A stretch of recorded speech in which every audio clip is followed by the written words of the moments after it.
हिंदी साहित्य का इतिहास आज इसमें हम देख रहे हैं भक्ति काल। और भक्ति काल में आज हम देखेंगे आचार्य रामचंद्र शुक्ल के द्वारा भक्ति का काल विभाजन। आचार्य रामचंद्र शुक्ल के द्वारा जो काल विभाजन किया गया है, सबसे पहले उसे हम देखेंगे। भक्ति काल को इन्होंने दो शाखाओं में बांटा।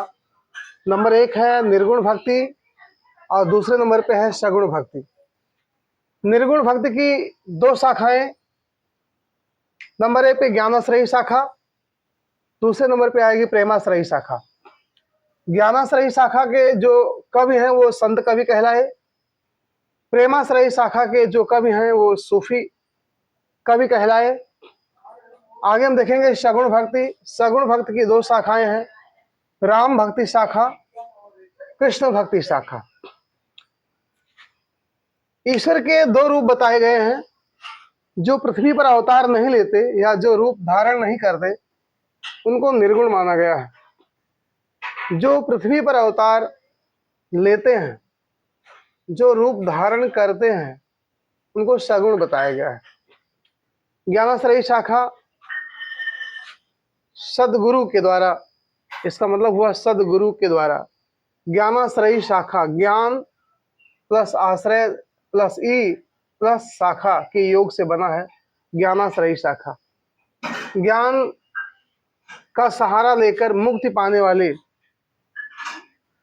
ज्ञान की प्राप्ति, सत्य का ज्ञान,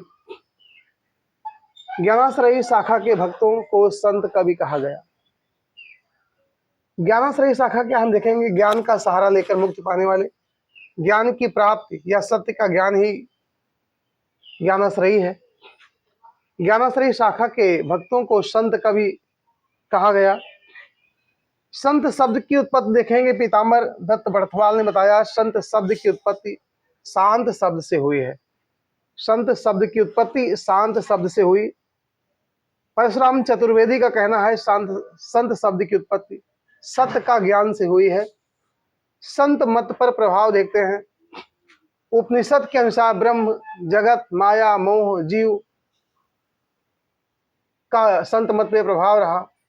नाथ पंथ में हम देखेंगे शून्यवाद, गुरु की प्रतिष्ठा और हठ योग की बात की गई है। नाथ पंथ में शून्यवाद, गुरु की प्रतिष्ठा और हठ योग की बात की गई है। हठ योग क्या है देखते हैं। हठ, हठ के हाथ से होता है सूर्य और ठा मतलब होता है चंद्रमा। सूर्य और चंद्रमा के योग को हम हठ योग कहते हैं। ज्ञानाश्रयी शाखा के प्रमुख कवि कबीरदास जो इसके प्रमुख कवि हैं। अन्य कवियों में रैदास, नानक, मलुकदास, धर्मदास, सुंदरदास आदि अन्य कवि। ज्ञानाश्रयी शाखा के जो कवि हैं संत रैदास, इन्होंने पद लिखा है। कबीरदास ने बीजक, कबीर ग्रंथावली लिखा। और भक्ति काल के कवियों में ही मलिक मोहम्मद जैसी जो पद्मावत लिखते हैं, और गोस्वामी तुलसीदास ने रामचरितमानस। पर इसकी अलग अलग शाखाओं को हम देखेंगे। आगे देखते हैं प्रेम मार्गी शाखा। प्रेम मार्गी शाखा के जो कवि हैं जायसी, कुतुबन, उस्मान, शेख नबी, नूर मोहम्मद। प्रेम मार्गी शाखा के जो कवि हैं मलिक मोहम्मद जायसी ने पद्मावत अखरावट लिखा। मंझन ने मधुमालती लिखा। शेख नबी एक कवि हैं, ज्ञानदीप लिखा इन्होंने। कुतुबन ने मृगावती, उस्मान की रचना है चित्रावली, नूर मोहम्मद की रचना है इंद्रावती। आगे हम देखते हैं राम भक्ति शाखा जिसके प्रमुख कवि तुलसीदास जी हैं। अन्य कवियों में भूपति, केशवदास, सेनापति, प्राणनाथ चौहान, प्रियादास, नाभादास, पृथ्वीराज अन्य प्रमुख कवि हैं। राम भक्त शाखा के कुछ कवियों की रचनाओं को भी हम देखते हैं। जैसे तुलसीदास जी हैं, इनकी रचना है रामचरितमानस, विनय पत्रिका, रामाज्ञा, प्रश्नावली, बहुत सारी रचनाएं हैं। प्राणचंद की रचना है रामायण महानाष्टक। प्राणनाथ प्राणचंद्र की रचना है रामायण महानाटक। और कृष्ण भक्ति शाखा के कवियों को देखेंगे। इसके जो प्रमुख कवि हैं सूरदास हैं। अन्य कवियों में नंददास, परमानंद दास, कृष्णदास, कुंभन दास, गोविंद स्वामी आदि। सूरदास की रचना है सूर सागर, सूर पचीसी साहित्य लहरी। नंददास की रचना हम देखते हैं रस मंजरी, विरह मंजरी। परमानंद की रचना है परमानंद सागर। कृष्णदास की रचना है युगलमान चरित्र प्रेम तत्व निरूपण, ये कृष्णदास की रचना है। कुंभन दास को हम देखेंगे। कुंभन दास में की जो रचनाएं हैं फुटकल पद हैं। और गोविंद स्वामी की रचना है, ये भी फुटकर पद है। भक्ति काल की कुछ प्रमुख प्रवृत्तियां हम देखते हैं। ईश्वर के प्रति आस्था, ये भक्ति काल की मूल प्रवृत्ति रही।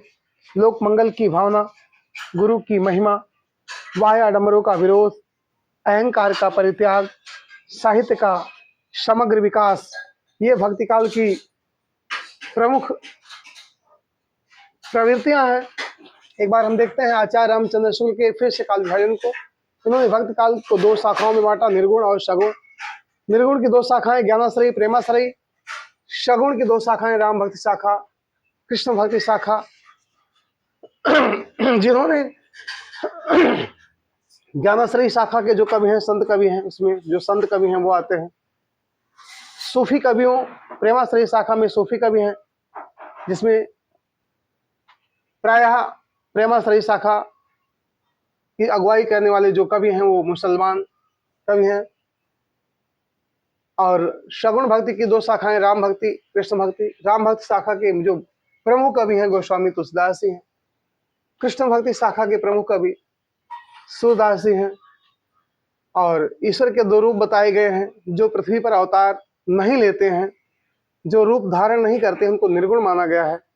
जो अवतार लेते हैं या रूप धारण करते हैं, उनको सगुण माना गया है। ज्ञानाश्रयी शाखा देखते हैं क्या है। ज्ञानाश्रयी शाखा, ज्ञानाश्रयी शाखा ज्ञान, धन आश्रय, धन ई, धन शाखा के योग से बना है। ज्ञान का सहारा लेकर मुक्ति पाने वाले, जिसका मतलब होता है ज्ञान का सहारा लेकर मुक्ति पाने वाले, ज्ञान की प्राप्ति, सत्य का ज्ञान। ज्ञानाश्रयी शाखा के भक्तों को संत कवि कहा गया। प्रेमाश्रयी शाखा में देखेंगे सूफी कवि आते हैं। सूफी कवि वो कवि हैं जिन्होंने प्रेम के माध्यम से ईश्वर को प्राप्ति करने का साधन बताया। सूफी शब्द सूफा से बना हुआ है, जिसका सामान्य अर्थ है सफेद रंग का लबोदरा। जो प्रायः मुसलमान सूफी कवि सफेद कलर की पुताई में जो मंच बने होते हैं, उस पर बैठ करके ईश्वर प्राप्ति का साधन बताते हैं। संत शब्द की उत्पत्ति आगे देखेंगे। पीताम्बर दत्त बर्थवाल के अनुसार संत शब्द की उत्पत्ति शांत शब्द से हुई है। परशुराम चतुर्वेदी का मानना है संत शब्द की उत्पत्ति सत्य का ज्ञान से हुई। संत मत पर प्रभाव हम देखेंगे। उपनिषद के अनुसार ब्रह्म, जगत, माया, मोह, जीव आदि का संत मत पे प्रभाव हुआ है। नाथ पंथ क्या है? शून्यवाद, गुरु की प्रतिष्ठा, हठ योग। नाथ पंथ शून्यवाद की बात करता है, गुरु की प्रतिष्ठा, हठ योग। हठ योग क्या है देखेंगे। हठ योग हा और ठा से मिलकर बना है। हा का मतलब है सूर्य, ठा का मतलब है चंद्रमा। सूर्य और चंद्रमा। ज्ञानाश्रयी शाखा के प्रमुख कवि हैं कबीर, रैदास, नानक, मलुकदास, धर्मदास, सुंदरदास। प्रेम मार्गी शाखा के कवि हैं जायसी, कुतुबन, उस्मान, शेख नबी, नूर मोहम्मद। राम भक्ति शाखा के प्रमुख कवि तुलसीदास जी हैं। अन्य कवियों में भूपति, केशवदास, सेनापति, प्राणनाथ चौहान, प्रियादास, नाभादास, पृथ्वीराज। कृष्ण भक्ति शाखा के प्रमुख कवि सूरदास जी हैं।